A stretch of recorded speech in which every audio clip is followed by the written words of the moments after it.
Hello friends, स्वागत है आपका हमारे यूट्यूब चैनल केन अकेडमी में।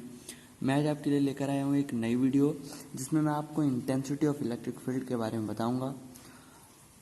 जैसा कि आप जानते हैं कि जो मेरी पिछली वीडियो थी वो इलेक्ट्रिक फील्ड से रिलेटेड थी, तो उस टॉपिक को मैंने क्लियर कर दिया है। तो उसके बाद अब इंटेंसिटी ऑफ इलेक्ट्रिक फील्ड की बारी आती है। तो अब हम इस वीडियो में इंटेंसिटी ऑफ इलेक्ट्रिक फील्ड के बारे में देखेंगे। तो ज़्यादा समय न लेते हुए वीडियो को स्टार्ट करते हैं। Let's start the video. हम इस वीडियो में इंटेंसिटी ऑफ इलेक्ट्रिक फील्ड के बारे में जानेंगे। इंटेंसिटी ऑफ इलेक्ट्रिक फील्ड को हिंदी में वैद्युत क्षेत्र की तीव्रता कहते हैं। वैद्युत क्षेत्र की तीव्रता।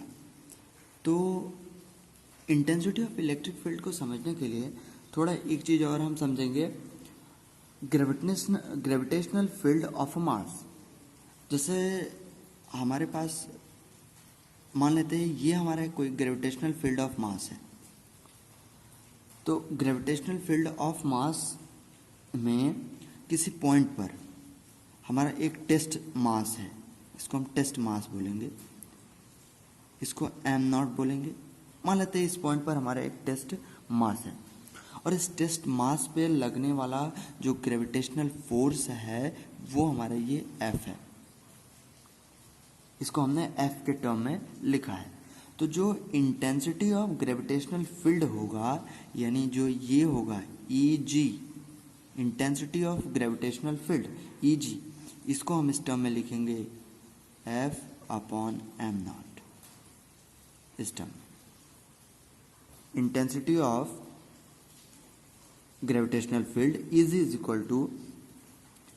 इक्वल टू F/m0, इस तरीके से लिखेंगे। ठीक इसी तरीके से हम इंटेंसिटी ऑफ इलेक्ट्रिक फील्ड के बारे में भी समझेंगे कि इंटेंसिटी ऑफ इलेक्ट्रिक फील्ड क्या होता है। तो ये हमारा जैसे ग्रेविटेशनल फील्ड ऑफ मास है, वैसे electric field of A charge होता है। उसमें मास का यूज़ होता है, इसमें चार्ज का यूज़ होता है। तो ये हमारा एक है इलेक्ट्रिक फील्ड ऑफ मास, ये हमारा है। मान लेते हैं ये इलेक्ट्रिक फील्ड है और इलेक्ट्रिक फील्ड में ये हमारा कोई पॉइंट है और इस पॉइंट पर जो है एक चार्ज रखा गया है। इस चार्ज को हम सोर्स चार्ज भी कहते हैं। जो ये इस पॉइंट पर रखा है ये सोर्स चार्ज भी होता है। सोर्स चार्ज का मतलब स्रोत आवेश। ये सोर्स चार्ज क्यों है? क्योंकि इस इलेक्ट्रिक फील्ड में जो अदर पॉइंट्स होंगे उस पर जो इलेक्ट्रिक फोर्स लगेगा उसका जो सोर्स है वो इसी पॉइंट से मिलेगा, इसलिए हम इसको सोर्स चार्ज या स्रोत आवेश भी कहते हैं। तो इस इलेक्ट्रिक फील्ड में ये हमारा चार्ज है, इस पॉइंट पर एक चार्ज रखा गया है और इस चार्ज पर एक हमारा इलेक्ट्रिक फोर्स लगेगा F। ये हमारा इलेक्ट्रिक फोर्स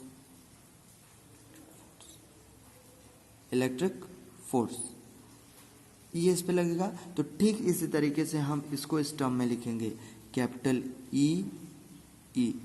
हमने इसलिए लिखा ताकि ये इंडिकेट करे कि इलेक्ट्रिक फील्ड का है और G इंडिकेट करे कि ग्रेविटेशनल फील्ड का है। Eg is equal to F/q0। ये हो गया हमारा E intensity of electric field, F उस पर लगने वाला जो पॉइंट है उस पर लगने वाला इलेक्ट्रिक फोर्स और Q0 का मतलब टेस्ट चार्ज जो ये है इसको हम टेस्ट चार्ज बोलेंगे। तो ये टेस्ट चार्ज हो गया। आपको पता है कि टेस्ट चार्ज एक यूनिट पॉजिटिव चार्ज होता है, ये हमारा पॉजिटिव चार्ज है। तो इंटेंसिटी ऑफ इलेक्ट्रिक फील्ड को इस टर्म में लिखेंगे। इसका डेफिनेशन हम दे सकते हैं कि in any electric field intensity of electric field on any point is equal to that force which applied on that unit positive charge. यानी वैद्युत क्षेत्र में किसी बिंदु पर वैद्युत क्षेत्र की तीव्रता उस बिंदु पर रखे एकांक धनावेश पर लगने वाले बल के बराबर होता है। ये हमारा यूनिट पॉजिटिव चार्ज है और ये जो फोर्स इस पे लगेगा ये इसके इक्वल से होगा और इसी को हम कहते हैं इंटेंसिटी ऑफ इलेक्ट्रिक फील्ड। इसको कैपिटल E से इंडिकेट करते हैं। F का जो यूनिट है वो न्यूटन है, Q का मतलब चार्ज का यूनिट कूलम होता है, तो इसका न्यूटन पर कूलम हो जाएगा।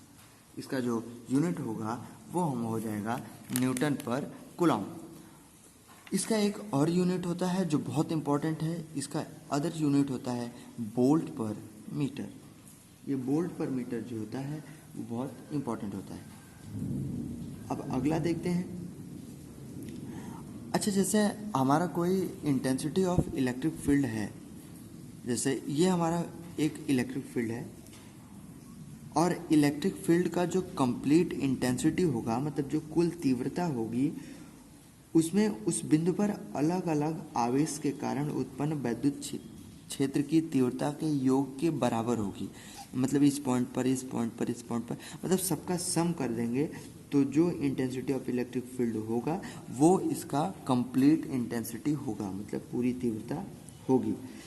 एक चीज़ और कि जो इंटेंसिटी ऑफ इलेक्ट्रिक फील्ड होता है, ये जो इंटेंसिटी ऑफ इलेक्ट्रिक फील्ड है, ये इक्विपोटेंशियल सरफेस यानी समविभव पृष्ठ के परपेंडिकुलर होता है। वैद्युत क्षेत्र की तीव्रता समविभव पृष्ठ के अभिलंबवत होती है। इलेक्ट्रिक फील्ड, ये समविभव पृष्ठ क्या होता है, इक्विपोटेंशियल सरफेस क्या होता है, इसको यहाँ समझ लेते हैं। इक्विपोटेंशियल सरफेस, जैसे ये हमारा सरफेस है और इस सरफेस पे जो पोटेंशियल का वैल्यू है वो हर पॉइंट पे इक्वल है, यहाँ यहाँ यहाँ हर जगह इक्वल है, उसको हम कहते हैं इक्विपोटेंशियल सरफेस। और इसी इक्विपोटेंशियल सरफेस के परपेंडिकुलर होता है इंटेंसिटी ऑफ इलेक्ट्रिक फील्ड। अब आपको ये पता है कि जो F है वो हमारा एक सदिश राशि है। सदिश राशि का मतलब जिसमें डायरेक्शन और परिमाण दोनों की आवश्यकता होती है, डायरेक्शन और मैग्नीट्यूड दोनों चाहिए। और Q नॉट एक अदिश राशि है, स्केलर क्वांटिटी एक वेक्टर क्वांटिटी है, लेकिन जो कैपिटल E होता है वो हमारा एक सदिश राशि होता है, वेक्टर क्वांटिटी होता है। कैपिटल E जो है वो एक वेक्टर क्वांटिटी है, ये वेक्टर क्वांटिटी। तो ये हो गया। और ये जो इंटेंसिटी ऑफ इलेक्ट्रिक फील्ड है, इसका जो डायरेक्शन होगा वो उसके डायरेक्शन में होगा जो इस इलेक्ट्रिक फील्ड के पॉजिटिव चार्ज, यानी जैसे हमारा इलेक्ट्रिक फील्ड है उस इलेक्ट्रिक फील्ड में हम एक पॉजिटिव चार्ज रखते हैं, तो पॉजिटिव चार्ज के डायरेक्शन में होगा। तो ये था हमारा इंटेंसिटी ऑफ इलेक्ट्रिक फील्ड के बारे में कुछ पॉइंट्स। तो आशा करता हूँ कि ये वीडियो आपको पसंद आया होगा और ये टॉपिक आपको समझ में आया होगा। मेरी ऐसी वीडियो को देखने के लिए आप केन अकेडमी पर विजिट कर सकते हैं। तब तक के लिए धन्यवाद।